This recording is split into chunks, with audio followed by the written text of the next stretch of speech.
تو اس میں سے صرف اگر نکلتے تھے تو 15 سے 16 لاکھ لوگ وہ نکلتے تھے جو زیادہ تر جموں سے نکلا کرتے تھے.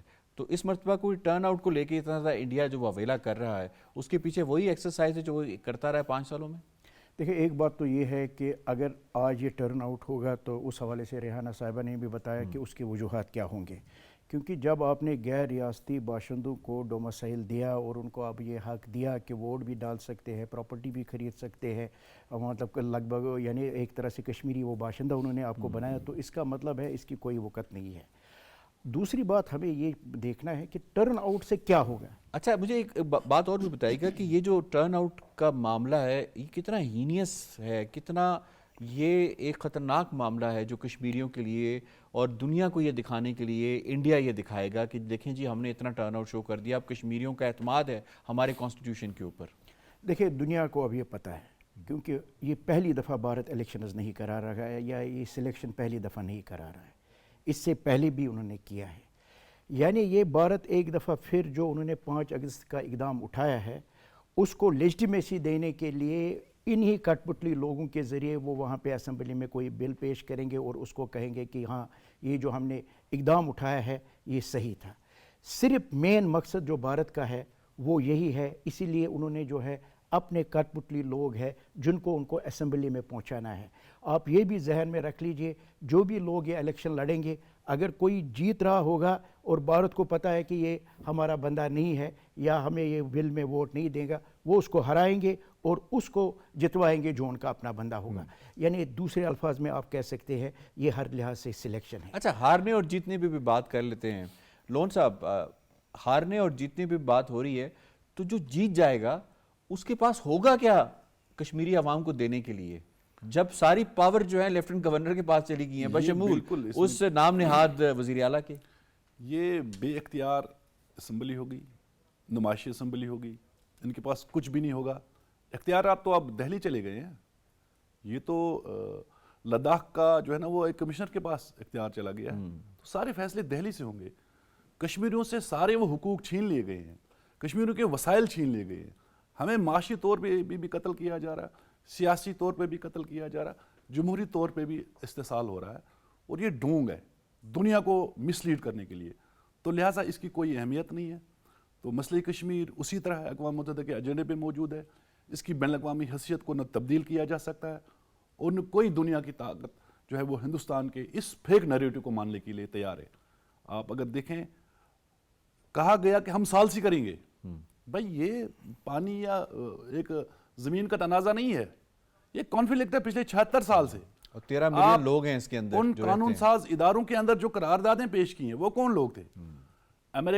Australian senator who, house of Commons کے اندر پارلیمان کے اندر جو قانون دان ہیں ان کی قراردادیں ہوں، امریکہ کے پریزیڈنٹ کی بات ہو، اس طرح سے دنیا کے جو عالمی جو رہنما ہیں ان کے بیانات آپ دیکھیں. آپ سیکیورٹی کونسل کے اندر قراردادوں کو دیکھیں، پھر اجلاسوں کو دیکھیں. طاقت کا مرکز دلی ہے، جو مقبوضہ کشمیر سے تمام طاقت لے کے وہ دلی میں منتقل کر دی گئی ہے. اس کے نتیجے میں جو اب ایکسرسائز یہ کر رہے ہیں یہ لایانی ایکسرسائز، اس کا کوئی مطلب نہیں. کوئی مطلب نہیں، یہ بس ہمیں ختم کرنے کے لیے، ہمارا جینوسائیڈ کرنے کے لیے، معاشی طور پہ بھی، سیاسی طور پہ بھی، جمہوری طور پہ جس طرح میں نے بات کی ہے کہ کشمیریوں کو دباؤ، کوئی آواز بلند نہ کرے، کوئی اٹھ نہ کھڑے ہو جائے، ان سے سب کو چھین لو. تو یہ پالیسی ہے مودی کی. تو لہٰذا مودی اس پالیسی پہ گامزن ہے اور انشاءاللہ اسے ناکامی جو ہے نا اس کا مقدر ہے. کشمیری اپنا حق خود لے کر ہی لیں گے، آج نہیں تو کل. میرے بچے، میری نسلیں اس سے بدلہ لیں گے. تو لہٰذا ہندوستان غلط فہمی میں ہے کہ شاید کشمیریوں کو میں بندوق کے زور پہ دباؤں، یہ قتل غارت گری وہ شاید بھول جائے، ہو ہی نہیں سکتا. پوائنٹ آ گیا آپ کا جی. مجھے پروگرام کے دوسرے موضوع کی پڑھنا ہے جو ہم مقبوضہ کشمیر سے تھوڑا سا ہٹ کے بات کرتے ہیں انڈیا کے حوالے سے.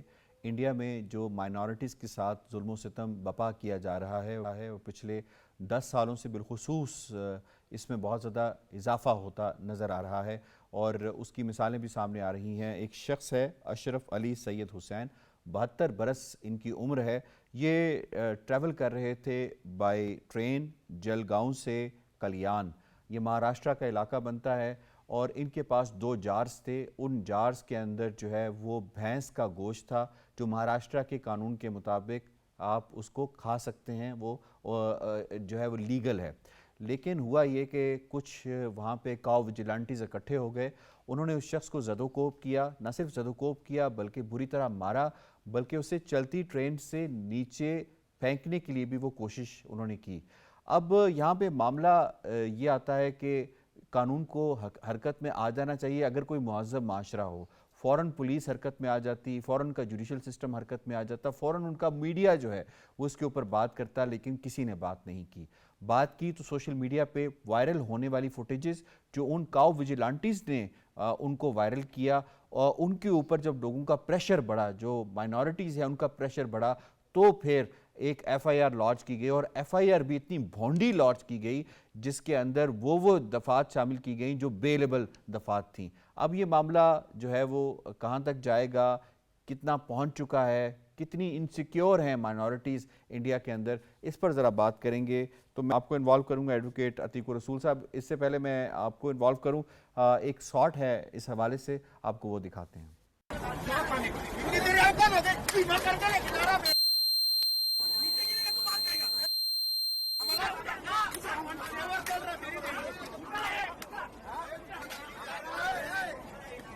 میرے کو پورا مار پیٹ کیے، میرے ساتھ میں اتنا گندی گالی گلوچ کیا، اور اس کے علاوہ اتنا بری طرح لوٹ مار بھی کی، میرے کپڑے پھاڑ دیے، میرے جیب میں 2800 روپیہ تھا، 500 کی 5 نوٹ تھی اور 100 کے 3 نوٹ تھی۔ میرے ساتھ میں وہ پیسے بھی انہوں نے چھین لیا میرے پاس سے، میرا موبائل بھی چھین لیا، اور میرا سوئچ آف کر کے موبائل دے کر رہے ہاں میرے کو میرے پاس سے موبائل لے لیا، رابری ہو گئی۔ صورتحال آپ نے دیکھی کہ اس وقت انڈیا میں مائنورٹی کے ساتھ کیا صورتحال ہے۔ ایڈوکیٹ عتیق الرسول صاحب، آپ کو انوالو کروں گا، کیا حالت ہے مسلمانوں کی انڈیا کے اندر؟ دیکھیں سب سے پہلی بات تو یہ ہے کہ یہ انڈین سٹیزن ہے، تو ان کو جو بطور انڈین سٹیزن جو رائٹ ملنے چاہیے تھے وہ نہیں ہے۔ پھر یہ مسلمز ہیں، مسلم اقلیت کی اگر ہم بات کرتے ہیں تو مسلمز کے رائٹ بھی نہیں ہیں، تو اٹ مینس کہ ان کے جو کانسٹیٹیوشن کے اندر فنڈامنٹل رائٹس دیے گئے سٹیزنز کو وہ وہاں پر نہیں ہے۔ وہاں پر انفیکٹ جو ہے وہ ہندوتوا کی سوچ رکھنے والے جو انتہا پسند ہندو ہیں ان کی حکومت ہے۔ وہ انتہا پسند آپ کو چاہے ان کے وزیر اعظم کی شکل میں نظر اچھا، یہاں پہ ایک امپورٹنٹ بات ہے کہ مہاراشٹرا کے اندر گورنمنٹ ابھی کسی اور پارٹی کی ہے، لیکن مہاراشٹرا کے اندر جو وہاں پہ لوگ ہیں، اب یہ جو لوگ تھے یہ ٹرین میں سفر کر رہے تھے، اب یہ جو انتہا پسندی ہے وہ عام لوگوں میں اتنی سرایت کر چکی ہے کہ جہاں کہیں مسلمان کو دیکھو، جہاں کہیں اس کے ہاتھ میں کچھ دیکھو اور اس کے اوپر یہ کام شروع کر دو، ایسا ہی ہے۔ یاسر بھائی، اس میں ایک چیز بڑی امپورٹنٹ ہے، وہ یہ ہے کہ یہ ایک امیج بنانے کی کوشش کی جا رہی ہے کہ یہ کامن سی چیز ہے، وہاں پر ایک عام میٹر ہے کہ اگر آپ مسلمانوں کو ماریں گے، ان کے ساتھ اس طرح کے تشدد کریں گے اور ظلم اور بربریت کریں گے، لیکن اس کی جو ہے وہ قانونی طور پر بھی آپ کو کوئی مسئلہ نظر نہیں آئے گا اس میں، اور اس کی کوئی جو ہے وہ ادروائز بھی کوئی پریشانی آپ کو نظر نہیں آئے گی، کیونکہ ایک عام سی چیز ہے، ایسا روزانہ کی بنیاد پر کہیں بھی ہو سکتا ہے، کسی کے ساتھ بھی ہو سکتا ہے، تو یہ کوئی اس کو جو ہے وہ سیریس لینے کی ضرورت نہیں ہے۔ یہ بیسیکلی امیج بلڈ کرنے کی کوشش کی جا رہی ہے۔ باقی جہاں تک معاملہ دیکھیں، میں نے کہہ رہا تھا کہ آپ کو چاہے وہ آپ کو چیف جسٹس ان کے دیکھ لیں، چاہے وہ ان کی جو فورسز ایجنسیز ہیں ان کو دیکھ لیں، چاہے وہ سرکاری ملازمین دیکھ لیں، چاہے وہ ان کی جو گورنمنٹ ہے ان کے سربراہ کے طور پر دیکھ لیں، تو ایک سوچ رکھنے والے آپ کو اوپر سے لے کر نیچے تک نظر آئیں گے، اور وہ اسی چیز کو پروموٹ کرتے نظر آئیں گے۔ تو یہ جو ظلم کرنے والے لوگ ہیں اور جو اپنے کانسٹیٹیوشن کی وائلیشن کرنے والے لوگ ہیں، ان کو یہ تسلی ضرور ہے ان کے پاس کہ قانون جو ہے وہ حرکت میں نہیں آئے گا جب آپ مسلمانوں کے ساتھ یا اقلیت کے ساتھ اس طرح کا ظلم اور بربریت کریں گے۔ کیونکہ ان کے پیچھے جو ہندوتوا کی اور آر ایس ایس کی سوچ رکھنے والے انتہا پسند ہیں، وہ ان کی پیٹھ پر ہاتھ رکھنے والے موجود ہیں۔ ایڈوکیٹ ریحانہ صاحب، یہ فرمائیے گا اتنا اعتماد ان کاؤ ویجیلانٹیز کے اندر کہاں سے آیا کہ یہ اٹھے اور اٹھ کے ایک 72 سالہ بزرگ شخص کو مارنا شروع کر دیا اور ٹرین سے نیچے پھینکنے کی کوشش انہوں نے کی؟ اتنا اعتماد کہاں سے آیا ان کو؟ اعتماد کی بات یہ ہے کہ جب سے یہ جو مودی ہے، اس کی گورنمنٹ آئی ہے 2014 سے، تب سے ہم دیکھتے ہیں کہ اس طرح کے جو واقعات ہیں ان میں بہت زیادہ اضافہ ہوا، اور جب سے جو ہے مودی دوبارہ سے ابھی کہ الیکٹ ہو کے آئے ہیں، اب ہم دیکھ رہے ہیں کہ things are going out of control۔ اور ایک اور بات جو میں ایڈ کروں گی کہ یہ جو لوگ ہیں جنہوں نے ایک 72 سالہ بزرگ کو مارا ہے، یہ وہ لوگ ہیں جو کہ پولیس ٹریننگ کے لیے اس ٹرین میں تھے، اور یہ پولیس ٹریننگ کے لیے جا رہے تھے۔ آپ یہ دیکھیں کہ ان کے لوگ جو کہ سلیکٹ ہو رہی ہیں پولیس ٹریننگ کے لیے، اگر ان کا یہ حال ہے، آپ وہاں کے جو عام لوگ ہیں آپ ان کے بارے میں دیکھیں، اور پھر وہ جب یہ وردی پہن لے گا تو اس وقت یہ کیا کرے گا جب اس کے پاس ہتھیار بھی ہوگا اور طاقت بھی ہوگی؟ جی، اور اب یہ دیکھیں کہ وہ اس بزرگ کو مار پیٹ بھی کر رہے ہیں اور پھر وہ اس کو دھمکی بھی دے رہے ہیں کہ ہم چلتی ٹرین سے پھینکیں گے، اور پھر اس ریاست کا جو قانون ہے، جیسے ابھی آپ نے تھوڑی دیر پہلے کہا ہے کہ وہاں پہ الاؤ ہے کہ آپ بیل کا جو گوشت ہے آپ کھا سکتے ہو، بھینس کا تو گوشت، وہ جو law ہے بینس کا جو ہے، یعنی کہ جو کہ گوشت آپ کھا سکتے ہیں. اب یہ دیکھیں کہ وہ وہاں کے جو یعنی کانسٹیٹیوشن ہے، یعنی وہاں کا مہاراشٹرا کا، وہ اس کے خلاف بھی جا رہے ہیں، وہ خوف و ہراس پھیلا رہے ہیں اور ان کو باقاعدہ طور پہ یعنی کہ پشت پناہی ہے. تو زیادہ تر لوگ جو اس وقت پولیس فورسز میں یا آرمی میں ہیں، میں یہ آپ کو بات بتاؤں گی کہ وہ زیادہ تر جو ہیں وہ بی جے پی کے لوگ، اپنے لوگ ہیں، وہ ایسے لوگوں کو سامنے لے کے آ رہے ہیں تاکہ وہ اپنی طاقت کا ناجائز استعمال کریں. اور وہ وہ اپنے یوگی آدتیہ ناتھ نے ایک دفعہ ایک جملہ بولا تھا انڈین آرمی کے حوالے سے، مودی صاحب کی سینا، اس سے ہمیں اندازہ ہو سکتا ہے. جی تو بیسیکلی وہ جو ہیں اس کے اوپر عمل پیرا ہیں، تو وہ چاہ رہے ہیں کہ ان کو زیادہ سے زیادہ جو ہیں اختیارات دیے جائیں تاکہ وہ ان کو جو ہے مسلط کریں، نہ صرف یہ کہ مسلمانوں پہ بلکہ ان کے اپنے جو ہندو ہیں جو آواز اٹھاتے ہیں زیادتی کے خلاف، وہاں پہ جو دلت ہے، وہاں پہ جو سکھ ہیں، وہاں پہ جو کرسچنز ہیں، ان تمام کے اوپر مسلط کیا گیا. اور انہوں نے ایک لا ابھی متعارف کرایا ہے 1 جولائی کو، اور اس کا نام ہے BNS یعنی بھارتیہ نئی سنہتا. تو اس لا کے تحت انہوں نے ایک سیکشن بنایا تھا یعنی کہ موب لانچنگ کے لیے، بٹ انہوں نے اس طرح کی یعنی کہ ان کو سیکشنز میں سزا دیے جو کہ بیلیبل تھے، اور ود ان 24 آورز ان کو چھوڑ دیا گیا تھا. یعنی ایک طرح سے یہ دکھایا جا رہا ہے انڈیا کو کہ اگر آپ اس وہ طرح تو کی پریشر کی وجہ سے کورٹ پریشر میں آ گئی اور اس نے وہ بیل جو ہے وہ کینسل کی. آپ کا پوائنٹ آ گیا، میں اس میں شامل کروں گا. شیخ صاحب یہ فرمائیے گا، پولیس نے جس طرح سے ان کو ڈیل کیا ہے، کیا ان کی جگہ کوئی کسی ہندو کی پٹائی ہوئی ہوتی تو پولیس ایسے ہی ڈیل کرتی جیسے اس نے مسلمان کو ڈیل کیا؟ کتنی بیت باؤ ہے اب یہ ریلیجن کی بنیاد کے اوپر انڈیا کے اندر؟ دیکھیے، جو ابھی یہ حال ہی میں واقعہ پیش ہے اشرف علی صاحب کے ساتھ، یہ پہلا واقعہ ہندوستان میں نہیں ہے. ایسے بہت سارے واقعات پہلے بھی ہوئے ہوئے ہیں، اور آپ اسی سے اندازہ لگا سکتے ہیں جب ان کے لیے انہوں نے FIR بنایا ان مجرموں کے لیے، اور وہ انہوں نے دفعات اس میں لگائے ہیں جو کہ بیلیبل ہے. اس میں کوئی دوسری بات نہیں ہے کہ وہاں پہ جو ہے ڈسکرمنیشن ہے، جو وہاں کی اقلیتیں ہیں، ہندوستان کی اقلیتیں، وہ وہاں پہ محفوظ نہیں ہے. اور یہ بھی جو آپ نے بتایا کہ اگر وہ ہندو ہوتے کیا ان کے ساتھ، اس میں بھی وہ ہندو جو برہمن ذات کے ہیں، ورنہ نچلے ہندو ذات کے جو لوگ وہاں پہ موجود ہیں ان کے ساتھ بھی اسی طرح سلوک وہ کرتے ہیں جس طرح باقی اقلیتیں ہیں. تو اس کا مطلب یہ ہے کہ کیا وہ سلوک ہوتا اگر یہ ان کے ساتھ تو اونچی ذات کا ہندو ہوتا اور وہاں پہ جاتا، اس کے ساتھ ایسا سلوک ہوتا؟ ان کا یہ ہو جاتا جس طرح ہمارے مقبوضہ کشمیر میں جب عادل کو انہوں نے ہیومن شیلڈ بنایا، یہ جو گوگائی میجر تھا ان کو انہوں نے پرائزز اور میڈلز دیے ہیں. اور اسی طرح ان لوگوں کو ان کی حوصلہ افزائی ہوتی ہے، جس طرح ریحانہ صاحبہ نے کہا، کیونکہ BJP جو ہے 2014 کے بعد BJP آئی ہے، اور جو آپ نے بھی کہا کہ ان 10 سالوں میں جو ہے وہاں پہ اضافہ ہوا ہے.